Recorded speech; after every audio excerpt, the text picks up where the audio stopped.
नमस्कार सगळ्यांना. श्री स्वामी समर्थ. आज पाहूयात मकर संक्रांतीला सुगड पूजा कशी करायची त्याबद्दलची संपूर्ण मांडणी. तर त्यासाठी लागणारं साहित्य इथं एका प्लेटामध्ये मी काढून घेतलं आहे. तर त्यामध्ये आपल्याला ऊस लागणार आहे, त्यानंतर हरभऱ्याची घाटे लागणार आहेत, त्यानंतर वाटाणे लागणार आहेत.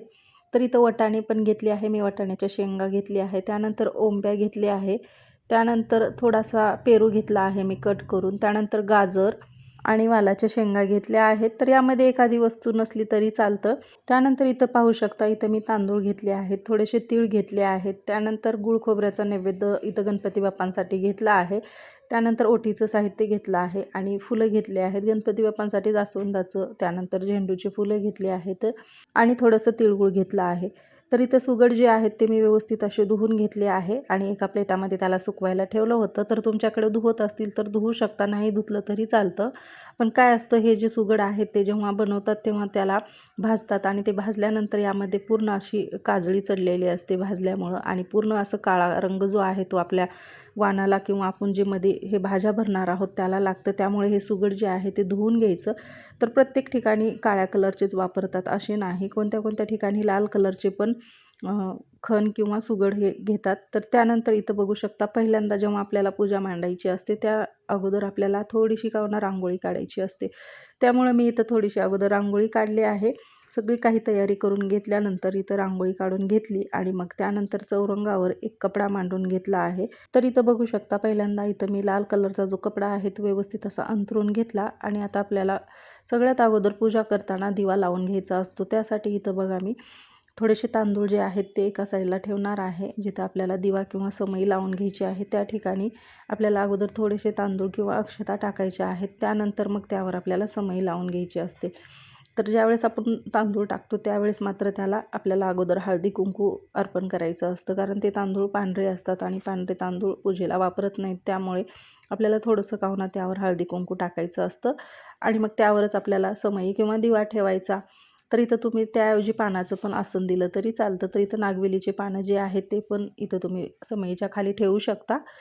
तर बघा, इथं दिवा वगैरे लावून घेतल्यानंतर मी समईला पण हळदी कुंकू अक्षता अर्पण केल्या आणि फूल अर्पण केलं आणि मग आता आपल्याला गणपती बाप्पांची पूजा करून घ्यायची असते. कारण पूजा करायच्या अगोदर जेव्हा दिवा लावतो तेव्हा जी पूजा आहे ती देवापर्यंत पोहोचली जाते, म्हणून अगोदर आपल्याला कधीही पूजा करताना समई किंवा दिवा लावूनच घ्यायचा असतो. तर इथं बघू शकता, मी इथं विड्याची पानं घेतली नाहीत कारण सध्या विड्याची पानं माझ्याकडे नव्हते, म्हणून मी इथं आंब्याची पानं घेतली आहे. तर इथं जोड आंब्याच्या पानावर म्हणजेच की तुम्ही इथं विड्याची पानं वापरू शकता. तर इथं विड्याच्या पानावर आपल्याला पहिल्यांदा अक्षता हळदी कुंकू अर्पण करायचं आहे आणि मग त्यानंतर तिथं गणपती बाप्पांची मूर्ती ठेवायची आहे. तर इथं मूर्ती नसेल तर तुम्ही सुपारी पण ठेवू शकता, मूर्ती असेल तर मूर्ती पण वापरू शकता. तर इथं मूर्ती जेव्हा आपण ठेवतो तेव्हा मूर्तीचा आपल्याला अभिषेक करून घ्यायचा आहे. तर इथं मी मूर्तीचा अभिषेक करूनच मी इथं मूर्ती ठेवली आहे. तर इथं तुम्ही सुपारी पण घेत असाल तर सुपारीचा पण अभिषेक करा, म्हणजेच की आपल्याला त्यावर थोडंसं दूध आणि म्हणजे पंचामृत असेल तर पंचामृत आणि किंवा दूध आणि पाण्याने जरी केला तरी चालेल. तर बघा, इथं गणपती बाप्पांना पण हळदी कुंकू अक्षता अर्पण केल्या. त्यानंतर त्यांच्या आवडतं जास्वंदीचं फूल, म्हणजेच की गणपती बाप्पांना लाल फूल आवडतं म्हणून मी लाल फूल अर्पण केलं आहे. असेल तर अर्पण करा, नसेल तर चालेल. इथं तुमच्याकडे दुर्वा असेल तर दुर्वा पण अर्पण करू शकता. त्यानंतर इथं बघा, आपल्याला तांदूळाच्या राशी बनवायच्या आहेत. तर त्यावर आपल्याला सुगड ठेवायचे आहेत. त्या अगोदर आपल्याला इथं 5 ठिकाणी थोडे थोडे तांदूळ ठेवायचे आहेत आणि त्यावर आपल्याला सुगड ठेवायचे आहेत. तर इथं बघा, मी थोडे थोडे करून तांदूळ ठेवले आहे आणि आता यावर आपल्याला हळदी कुंकू अर्पण करूनच मग यावर आपल्याला सुगड ठेवायचे आहेत. तर बघा, मकर संक्रांत हा सण भारतीय संस्कृतीत अत्यंत महत्त्वाचा मानला जातो, कारण तो केवळ एक सण नसून निसर्गातील मोठा बदल आहे आणि आध्यात्मिक उन्नतीचे प्रतीक आहे. त्यामुळे पूर्ण देशभरामध्ये म्हणजेच की पूर्ण भारतामध्ये हा सण एकदम उत्साहात साजरा केला जातो आणि या दिवशी सूर्य धनु राशीतून मकर राशीत प्रवेश करतो, ज्याला मकर संक्रमण म्हणतात. या संक्रमणाने सूर्याचा दक्षिणायन प्रवास पूर्ण होऊन उत्तरायण सुरू होतो आणि पौराणिक कथांनुसार उत्तरायणात मृत्यू पावलेल्या व्यक्तींना मोक्ष मिळतो आणि स्वर्गाचे द्वार उघडते असेही म्हणतात, म्हणून या काळाला विशेष महत्त्व दिले जाते. आणि इथं आता पाहू शकता, हे जे सुगड आहे ते आपल्याला तांदूळाच्या राशीवर ठेवायचं आहे. तर त्या अगोदर आपल्याला याला हळदी कुंकाच्या रेषा ओढून घ्यायच्या आहेत. तर ह्या रेषा आपल्याला खालून वरच्या साईडनं ओढायच्या आहेत आणि याला कोणत्या कोणत्या ठिकाणी खण पण म्हणतात, कारण आमच्या इकडे याला खणच म्हणतात. सुगड पण म्हणतात काही ठिकाणी, पण काही ठिकाणी खण पण म्हणतात. तर तुमच्या इकडे याला काय म्हणतात ते तुम्ही मला नक्की कमेंट्समध्ये सांगा. आणि इथं बघा, त्यानंतर इथं मी दुसऱ्याला पण अशाच ज्या हळदी-कुंकाच्या रेषा आहेत त्या ओढून घेणार आहे आणि मग ह्याला सगळं काही व्यवस्थित सगळ्या सुगड्यांना आपल्याला रेषा ओढून घेऊनच मग हळदी-कुंकाच्या राशीवर मांडणी करायची आहे. आणि मग त्यानंतर आपल्याला यामध्ये ज्या भाज्या आहेत त्या भरायच्या आहेत. तर अशी पूजा असते मकर संक्रांतीला आणि ही पूजा केल्याने घरामध्ये पण भरभराटी येते. त्यानंतर माता लक्ष्मी प्रसन्न होते आणि मकर संक्रांतीला ही पूजा करण्याला अत्यंत महत्त्व दिलं आहे. त्यामुळे आपल्याला दरवर्षी म्हणजेच की दरवर्षी नवीन वर्षाच्या सुरुवातीलाच मोठ्या उत्साहाने साजरा करायचा असतो आणि हा सण आपापसातील हेवेदावे विसरून प्रेम आणि आपुलकी वाढवण्याचा संदेश देतो. लोक एकमेकांना तिळाचे लाडू किंवा तिळगुळ देऊन तिळगुळ घ्या, गोड गोड बोला असेही म्हणतात. आणि या काळात हिवाळा कमी होऊन उबदार हवामानाची सुरुवात होते. तीळ आणि गूळ हे पदार्थ शरीराला ऊर्जा आणि उबदारपणा देतात, जे या ऋतूमध्ये आरोग्यदायी फायदेशीर असतात. हा सण कापणीचा हंगाम म्हणूनही साजरा केला जातो. त्यामुळे हा सण भारतामध्ये मोठ्या उत्साहात साजरा करतात. आणि इथं पाहू शकता जे काही खण आहे याला मी हळदी-कुंकू लावून घेतलं आहे आणि असेच मी सगळ्या खणाला हळदी-कुंकू लावून याची अशी मांडणी केली आहे.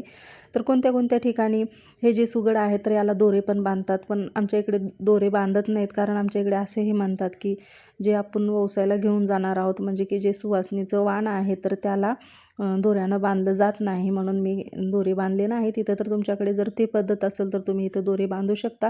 तर दोरे जे बांधतात तर ते पण ना लाल आणि पिवळ्या रंगाचे बांधतात. आणि जेव्हा तुमच्याकडे लाल पिवळ्या रंगाचा दोरा नसेल त्यावेळेस तुम्ही पांढरा जो दोरा आहे त्याला थोडंसं हळदी-कुंकवाने कलर करू शकता आणि मग तो दोरा तुम्ही इथं वापरू शकता बांधण्यासाठी.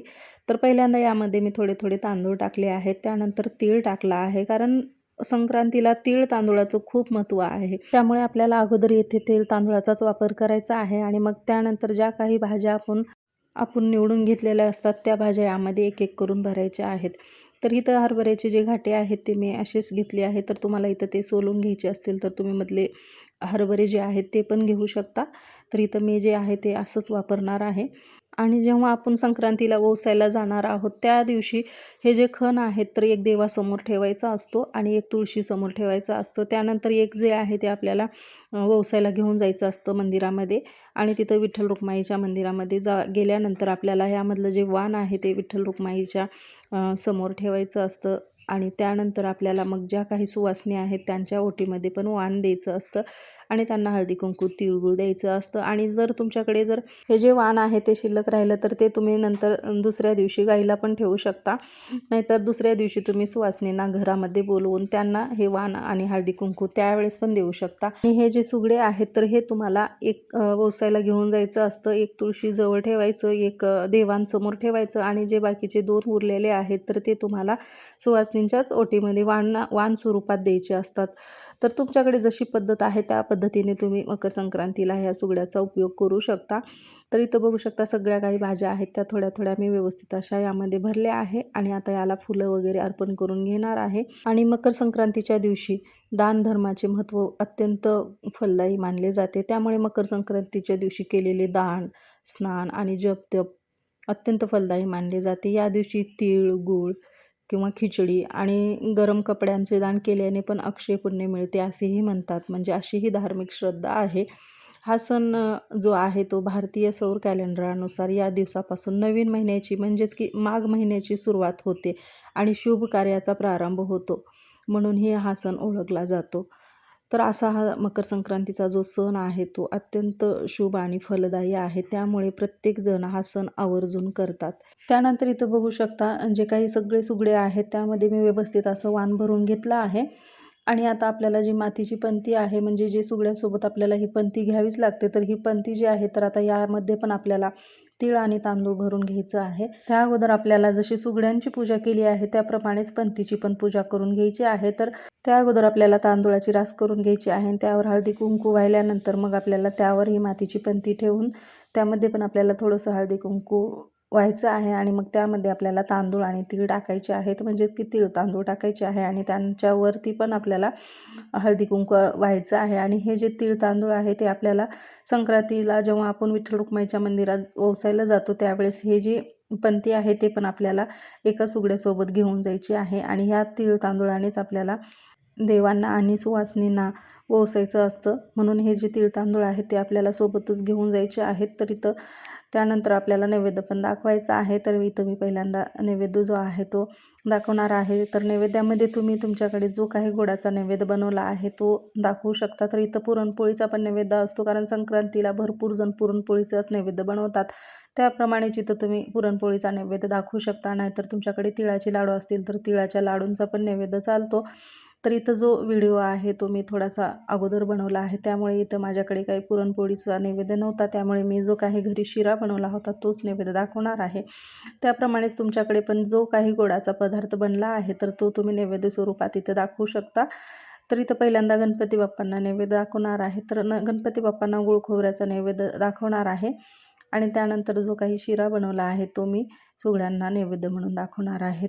तर हा जो नैवेद्य आहे तो मी गणपती बाप्पांना दाखवल्यानंतर सुगड्यांना पण नैवेद्य दाखवून घेतला.